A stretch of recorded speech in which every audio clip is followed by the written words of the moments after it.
Hello everybody, welcome to Tides of Change. If you're new here, welcome. If you're coming back, welcome back.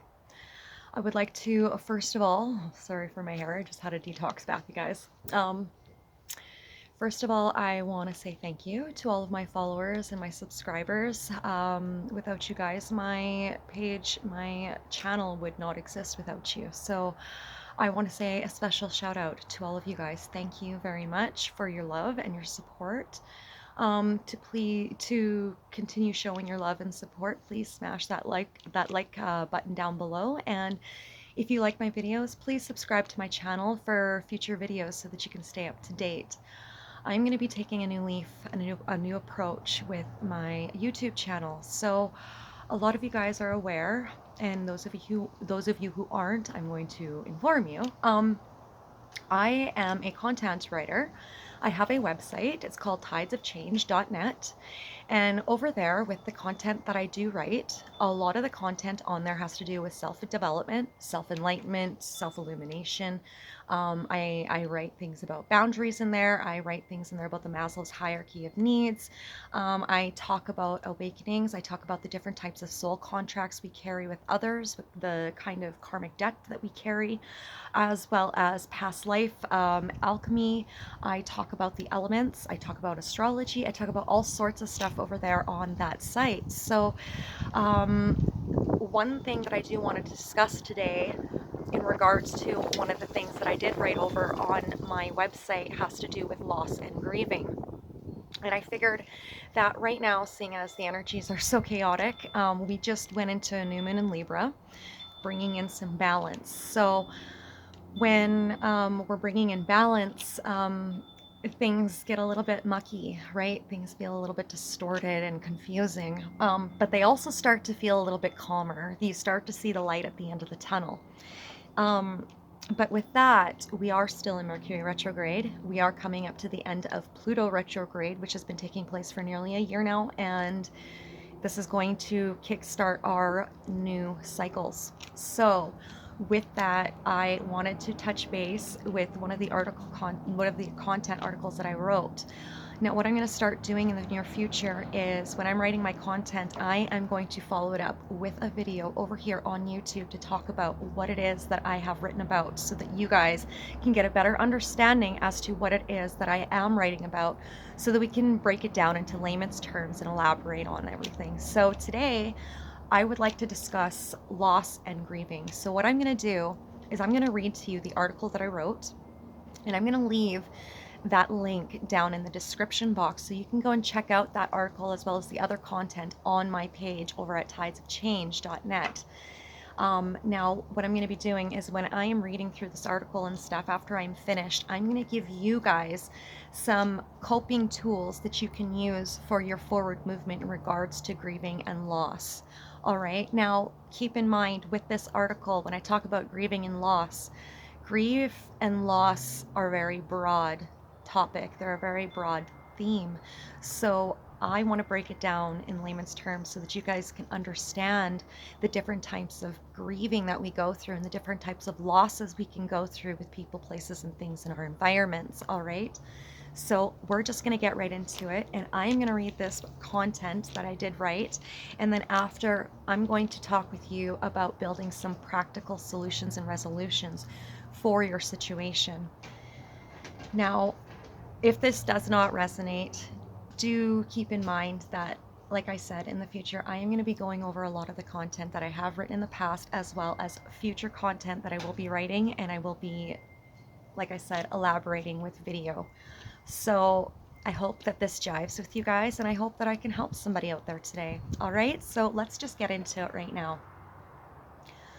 So before I do that, I'm going to have some water so that I'm not getting a crackly voice. Now, you're going to have to bear with me because, like I said, we are in Mercury retrograde, so our communications aren't going to be the greatest right now.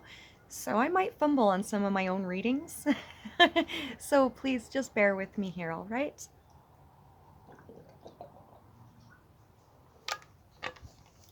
Handy dandy water. Another thing you can do first thing in the morning to cleanse your lungs and to start your day off right is lemon water. cleanses your lungs, and it also acts as a protection for your spiritual space, your aura, so to speak.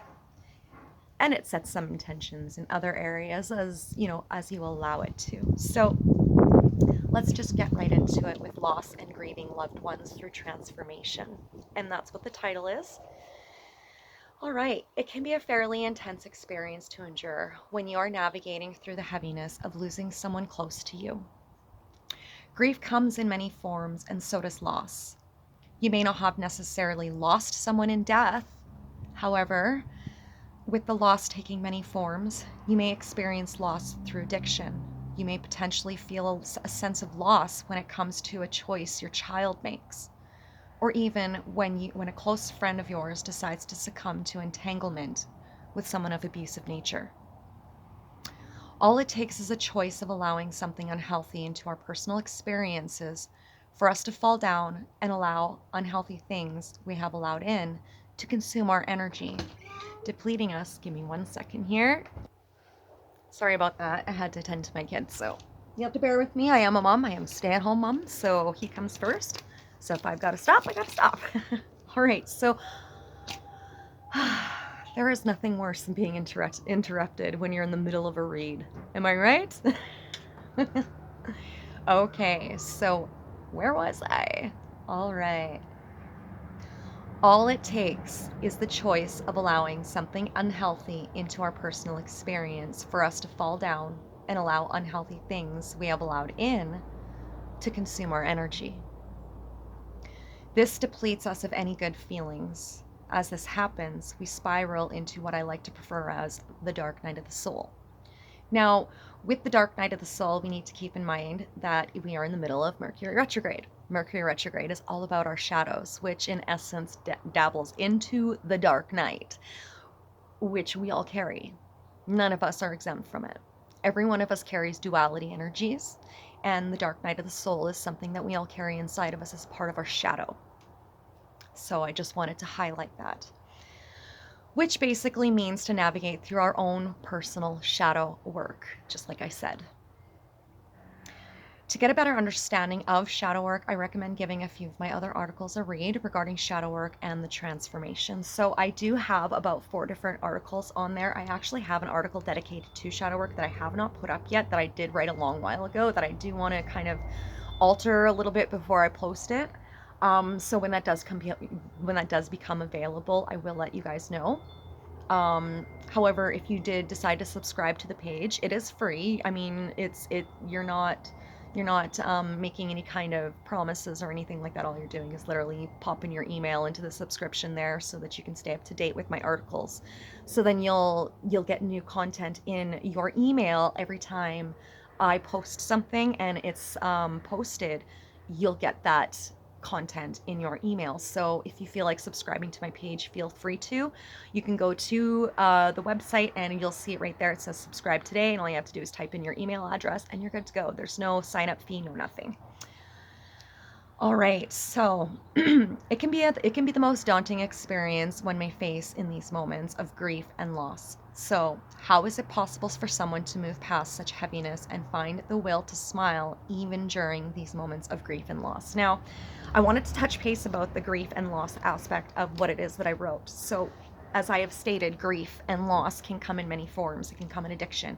It can come in the form of watching your child make poor choices for themselves and know that you have no choice but to step back and show them unconditional love, and sometimes, in essence, tough love, right? Because at the end of the day, we're not in control of other people and their choices and their walk. The only thing that we can do is be a support for them when they're ready to grow and learn from the choices they've made.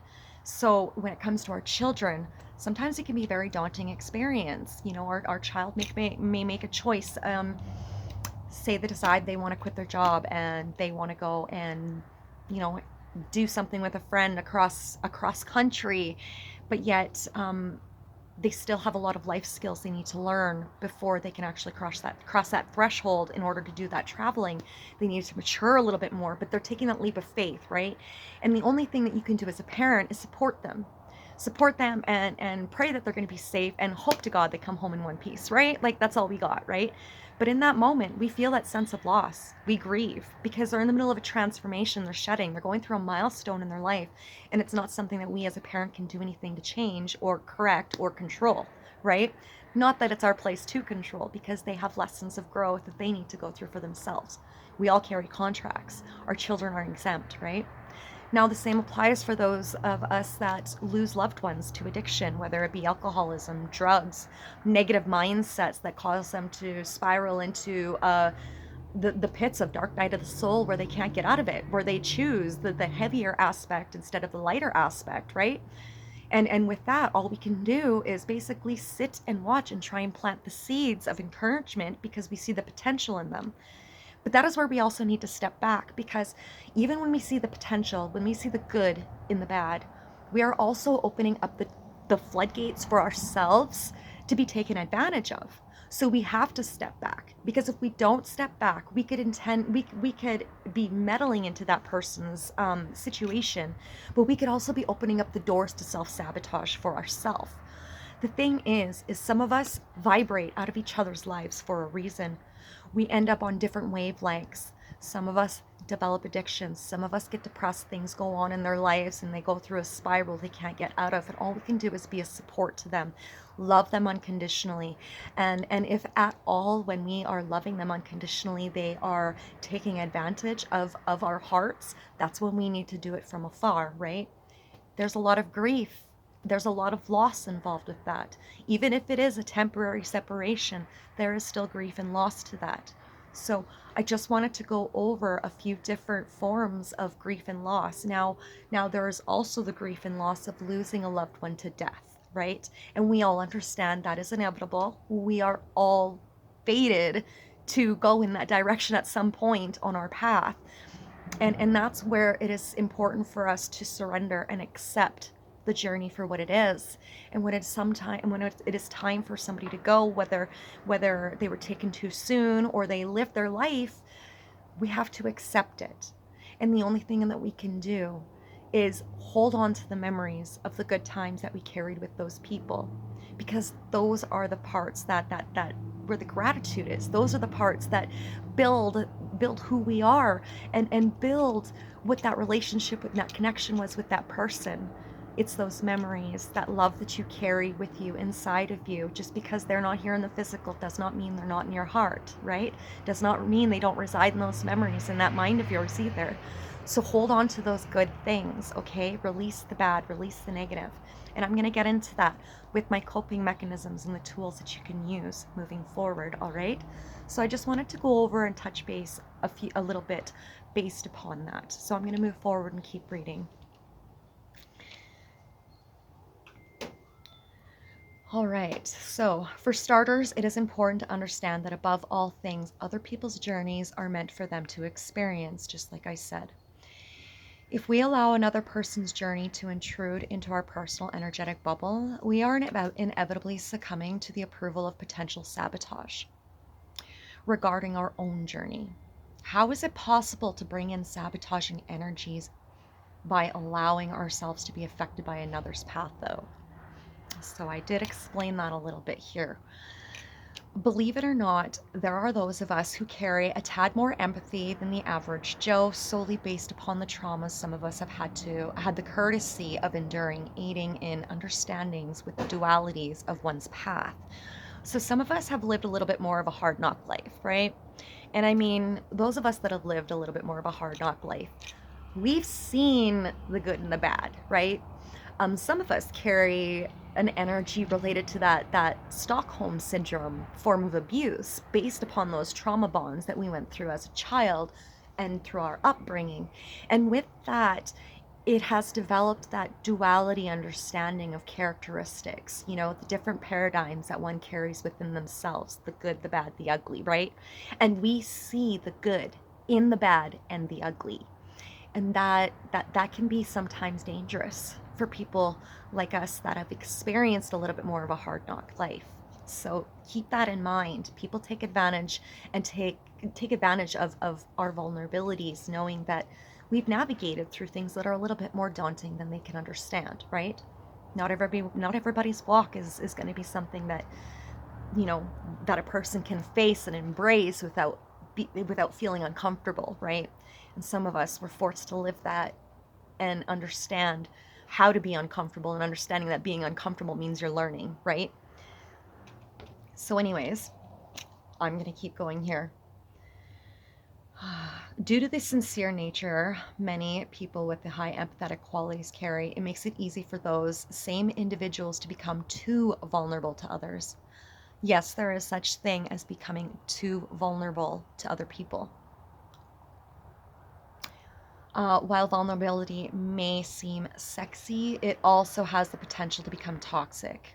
If you're not using discernment regarding the people, places, and things in your environment which you have allowed into your personal bubble space, simple fact is there are people who take advantage of other people's hearts. This in turn may create what is called a trauma bonding experience with the person we are feeling the sense of loss or grief for.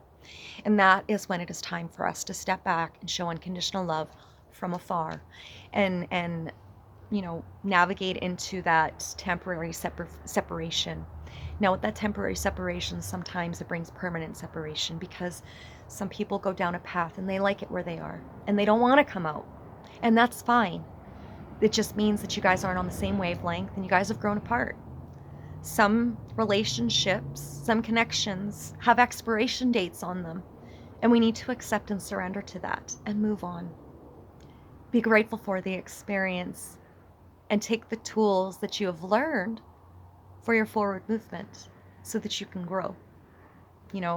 Like the saying goes, if you see the red flags, take those red flags as your tools for your forward movement, right? Anybody that's been in, say, an abusive relationship, for example, or has navigated through addictive patterns, and they bring in those abusive energies continuously and whatnot. I mean, those people, they have a hard time shifting their perspective to see from a more optimistic standpoint, which makes it more difficult for them to crawl out, right? So that's why loving from afar is sometimes far easier for us to do when we're going through the navigations of grief and loss with that person. Empaths tend to see the good in everyone, even those who carry potential, but still reside in a superficial ego mentality. This is what many would refer to as the empath narcissist paradigm. Not saying this is the same for every connection we grieve or loss over. However, the majority of the connections we find it difficult to move past are those in which we saw that potential or good quality in. And that's what makes it very difficult to walk away. That's what makes it very difficult to surrender to change. That's what makes it very difficult to love somebody from afar and not want to step in and help them, right? And the thing is unconditional love and stepping back and loving from afar, that is helping them. As frustrating as it is, and as lonely as it may feel for them, it's hard love. It's tough love because they have to go through it. And when we're going through heaviness, we shouldn't be pouring our heaviness into other people's laps. That's not fair, right? We have to use our discernment with our own energies as well, right? We have our own shadows that can really meddle into other people's experiences. All it takes is one of our own personal experiences, our own opinions, be thrown onto somebody else in their experience to have their mind shift into another place that possibly may not be meant for them, solely based upon our own personal walk. So keep that in mind, right?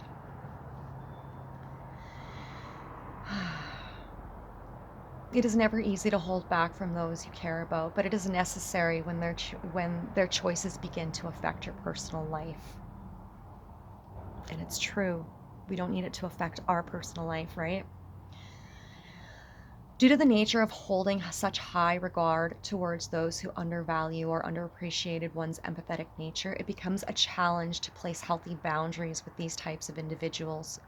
So to refrain from having these daunting experiences take place, it is safe to say that practicing unconditional love from a distance may be your best choice regarding the healings which must take place for everyone as a whole, just as I was saying. This decision to love from afar without conditions attached allows not only for you to properly grieve the loss of your friend as they transform, but it also allows the person you care about to transform without any illusions or interruptions from you, which may aid in meddling into their personal realities, altering their choices, as well as preventing your loved one from potentially learning what it is they are in need of learning, so they can shift according to what it is they must release and change for the greater good. So, in conclusion to this grief and loss of loved one, it is safe to say that we refrain from projecting our fears onto their journey, while they navigate accordingly to what they must persevere through. Stay in your own lane and practice that unconditional love while keeping and maintaining those personal healthy boundaries for yourself. And if you're looking for more information regarding boundaries, I have written out content in regards to the 6 different boundaries there are, and I give examples as well as coping tools and whatnot to help you navigate through the process of practicing and implementing those boundaries for yourself to build a healthy relationship with you, to help aid in building a healthy relationship with those around you, which I believe is very important and crucial for all of us. Excuse me. Remember, if others cannot respect the boundaries you place, then these individuals need to be distanced, and you must take your energy back and respect the energy in regards to when it is time to step back from a connection. Your value you place in yourself stems from the very boundaries you lay through the experiences you personally endured. So honor your journey and yourself through yourself and enough to step back when you need to. Protect your energy and send love when things feel heavy. That's the best thing that you can do. So that concludes the end of that content that I wrote in regards to loss and grieving. And I really hope that this helps somebody in regards to the different kinds of loss and grief that we go through in our lives. Now, with that, like I said, I wanted to give you guys some coping tools and mechanisms that you can use in regards to these experiences with grief and loss. So today I wanted to give some practical solutions and resolutions and tips for you. So with that, this is a very basic coping tool strategy that you can use for yourself, and it can work for anybody. It can work for your children. It can work for you. It can work for everybody in your life. As long as they are willing to take that leap of faith for themselves, excuse me, I got something in my eye, then this would be the perfect start to transform and shift so that you can bring in more gratitude and so that you can shift your perspective into a more optimistic state of mind. Practice mindfulness, right? So with that, today, I want to mention journaling. And journaling, writing out how you feel and stuff, we talk about it all the time. You hear it from counselors, you'll hear it from, coaches, light workers, anybody. I mean, even your closest friend, like, if you need to express yourself and you don't have the funds to go see a psychologist or something, you write out everything that you need to write, right? So you can use 3 different journals. I like to use, the first journal will be your release journal, okay? And this is the thing with my release journal, when you open up my journal for my release journal, you'll see nothing but empty pages and a bunch of ripped pages. Why? Because I never hold on to the things that I release. And it's important that we understand that when we're in the middle of doing a release, we need to let it go. We need to surrender to it. And we need to understand that when you're releasing something, you're releasing it. You're letting it go. You're removing it from your energy. It's energy that you're removing. It's energy you're releasing. And energy is fluid. Energy is something that cannot, be without, right? We're all energy. We're all based off of energy. So when you're releasing something, you're also wanting to manifest something and bring something in to replace what you're releasing. All right? So the first journal that you're going to want to get is going to be your release book. And that's going to be the book that you're going to use to pour out all of what you feel. So for example, when it comes to this grief and this loss of these people, places, and things, use this journal as your source, as your outlet to get everything out. And once you've gotten it out, write until you can't write anymore. Write until it's chicken scratch. Write until you can't read it. Okay? Get it all out. And if you start feeling the need to cry or you feel angry, good. That means you're releasing. That means you're getting it up. You're scratching it up to the surface to face it. That's a part of dark night. That's a part of dark night of the soul. That's a part of the shadow work. All of those things that we bury deep inside of us, the yucky things that don't feel so good, we have to get those things out so that we can transmute them to balance our energies so that we can find happiness within us, because happiness isn't something that you can find externally. Happiness is something that is developed from within inside of you, and only you have the tools to create that happiness. So your first one, like I said, there's going to be 3 journals. Your first one is your release. And when you go to release, like I said, my book, when you open it, it's empty. Why is it empty? I rip the pages out. And when I rip those pages out after I've written them, I go to a fire and I burn them.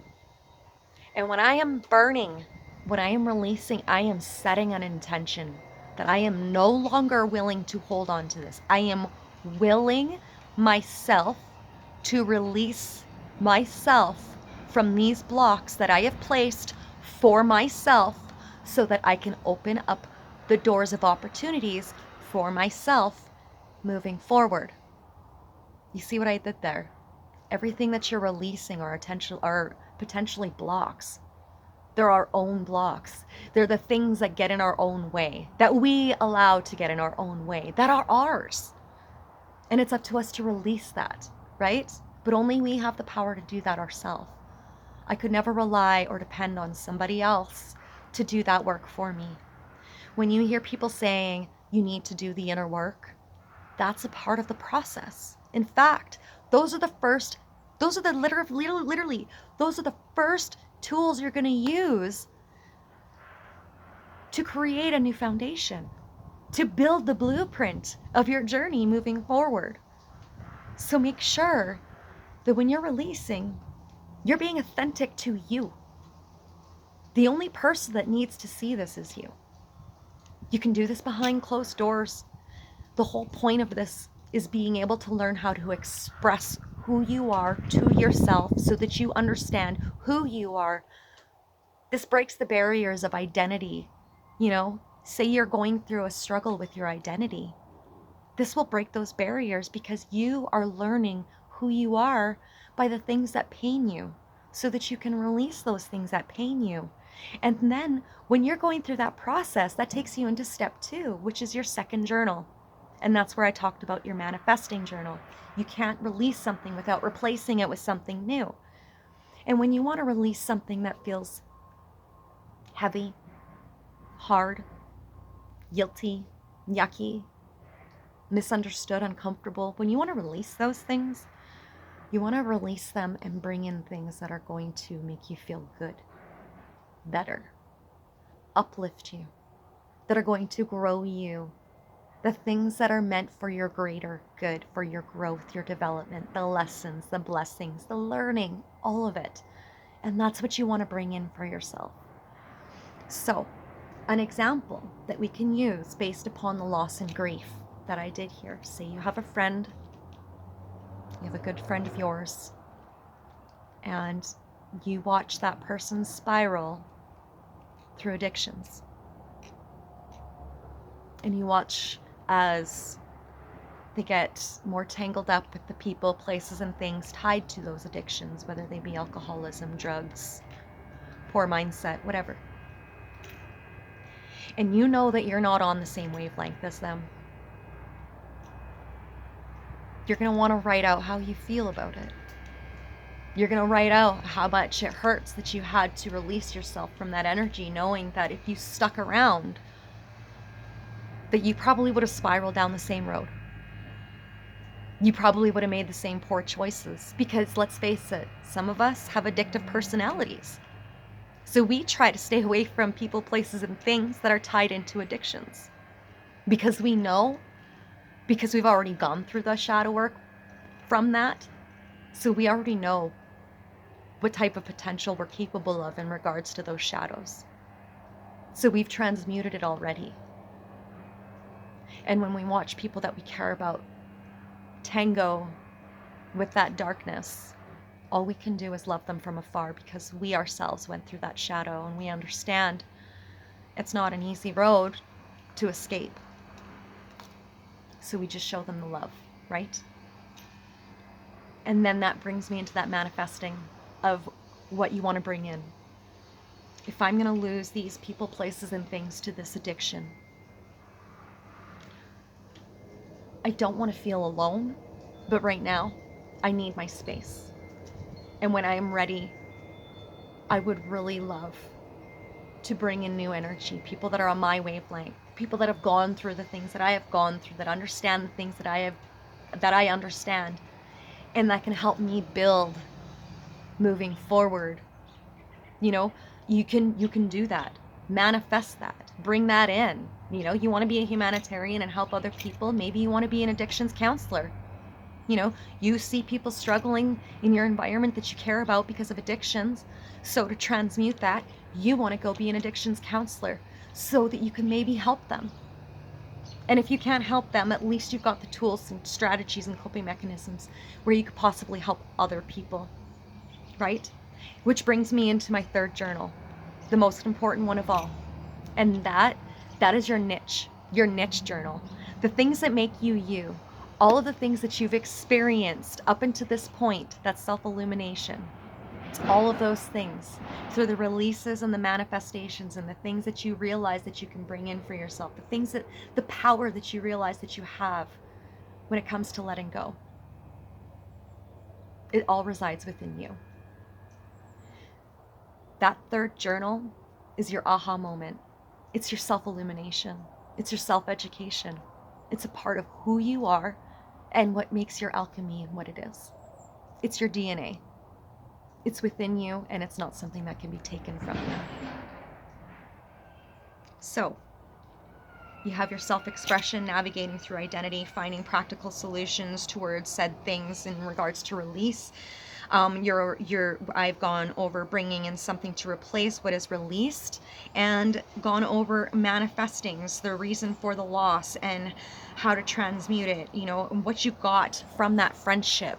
What did you take away from what it was that you lost? You know, what can you bring to your forward movement? What can you be grateful for? So I hope that really helps somebody today. I hope that I have given somebody some tools and strategies for their forward movement. I love you guys, and I will be back again, and I'm going to keep doing these because I think that these help. So take care. Smash that subscribe button to stay up to date. I will leave my website in the description box, and don't forget to subscribe. I love you guys. Bye, everybody.